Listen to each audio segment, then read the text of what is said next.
I used to work early morning prep at a 24-hour McDonald's. My shift started at 4 a.m., which meant I had the keys to open up the store when it was still dark and quiet outside. I actually liked the peace. No customers, no chaos, just me and the slow hum of the kitchen coming to life. One morning, in the dead of winter, I showed up to open the restaurant like usual. It was freezing outside, and when I walked in, I noticed the place was colder than usual, even inside. The heater had probably shut off overnight. I clocked in, turned on the kitchen lights, and headed to the walk-in freezer to start pulling the breakfast supplies. As I opened the heavy freezer door, I felt a strange resistance, like something was gently pushing back. I figured it was just ice buildup or some boxes that shifted. But when the door creaked open, I stopped. There were footprints on the freezer floor. Small ones, barefoot. At first I thought maybe someone had dropped something and walked in without changing into freezer boots. But the prints, they didn't lead in. They started at the back of the freezer, right near the shelves with the frozen patties, and led toward the door. There was a strange puddle of melted frost where the prints began. I stood there longer than I should have, trying to make sense of it. Then the freezer light flickered, and I swear I heard breathing. Not like a loud gasp or wheeze, just slow, faint exhales. Like someone was sitting in the back corner, trying not to be noticed. I stepped out fast, pulled the door shut, and locked it with the bolt. Then I ran to the front counter and called the store manager. He picked up groggily. "It's 4:15 in the morning. What's going on?" "There's someone in the freezer," I said. "Or something." He sighed. "You probably just saw condensation or your own breath.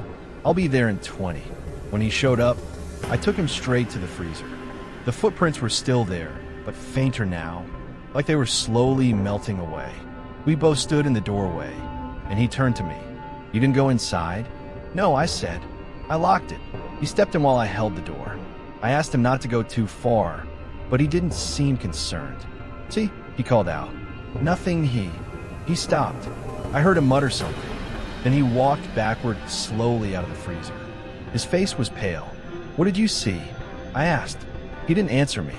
He just shut the freezer door and said, "We're not using it for the rest of the day. I'll call maintenance." Later that week, he finally told me what he saw. He said there was a girl, or the outline of one, small, pale, standing between the shelves. And when he blinked, she was gone. Turns out, years ago, long before I worked there, a young girl had gone missing in town during a snowstorm. Rumors said she wandered into one of the nearby businesses and froze to death before anyone found her. Some said it was a grocery store. Others whispered it was a McDonald's.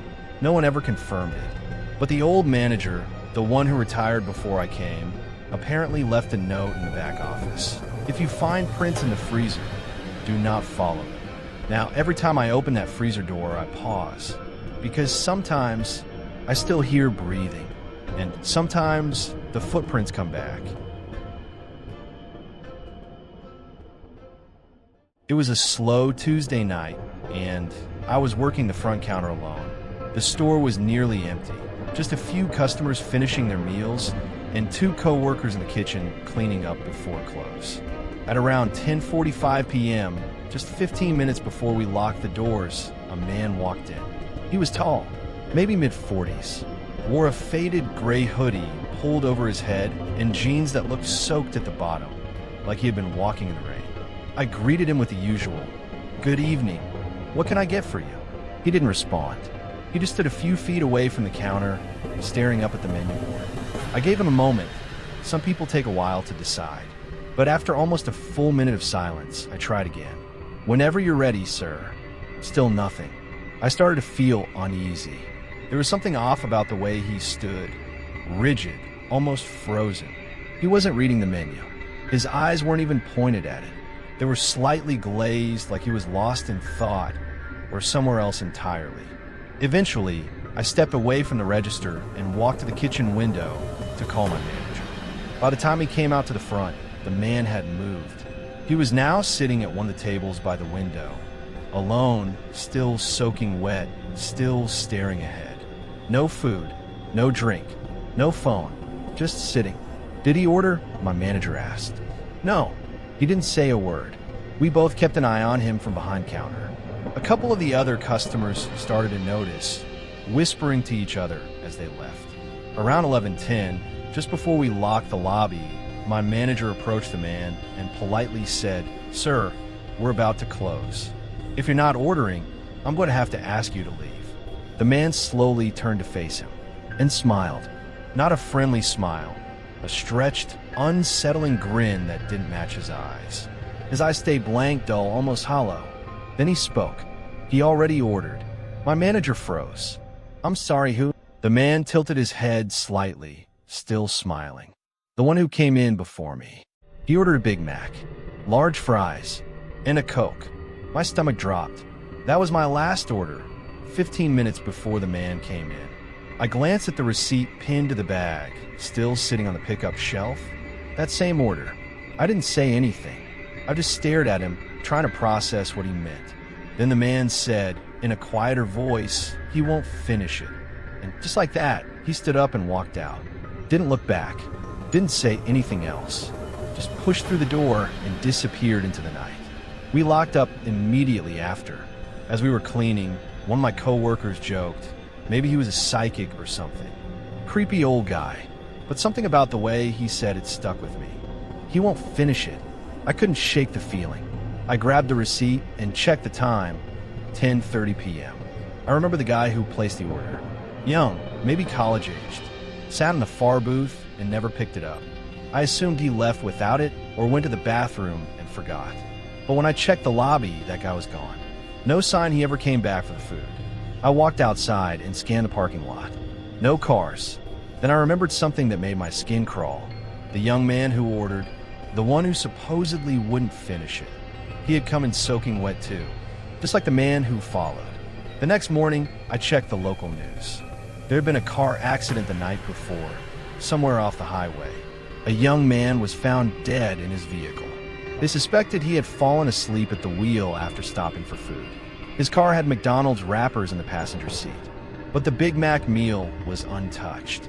That was the last late shift I ever worked alone, because now every time someone walks in and doesn't order, I wonder if they're real, or if they're just here to finish someone else's meal. I used to work the night shift at a McDonald's just off the interstate in a small town. The kind of place where truckers stopped in for coffee at 2 a.m.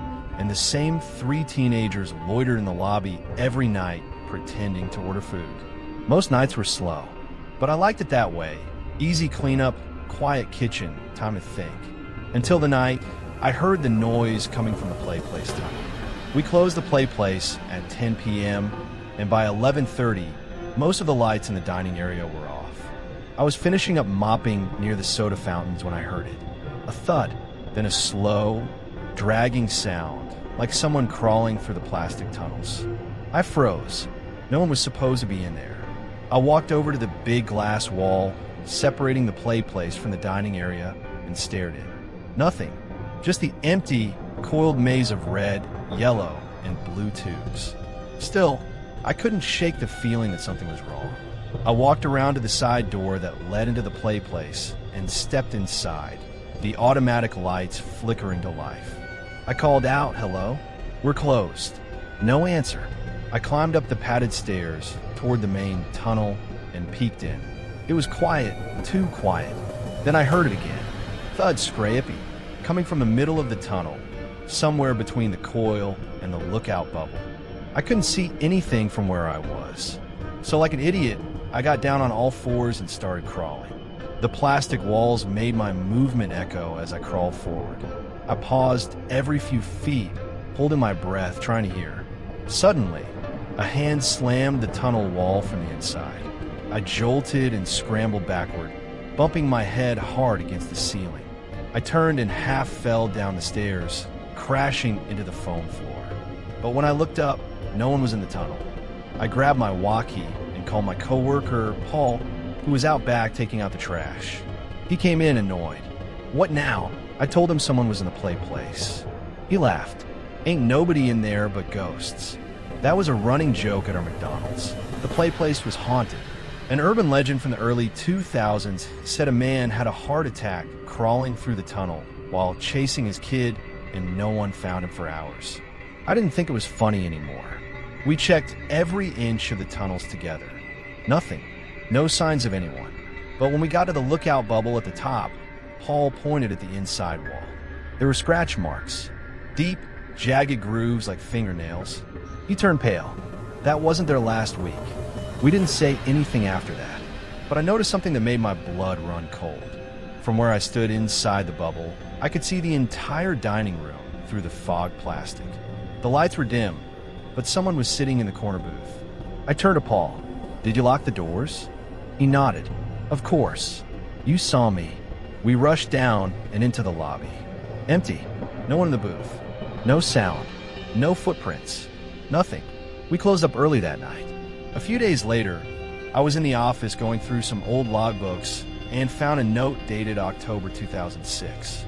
It read, "Do not enter PlayPlace tunnels after hours. Last cleaner heard scratching and saw man in window. No children were on site." The note was unsigned. Ever since then, whenever I do a night shift and walk past the PlayPlace, I never look directly into the tunnels. Because some nights, you can see a figure sitting at the top bubble. Just sitting, watching.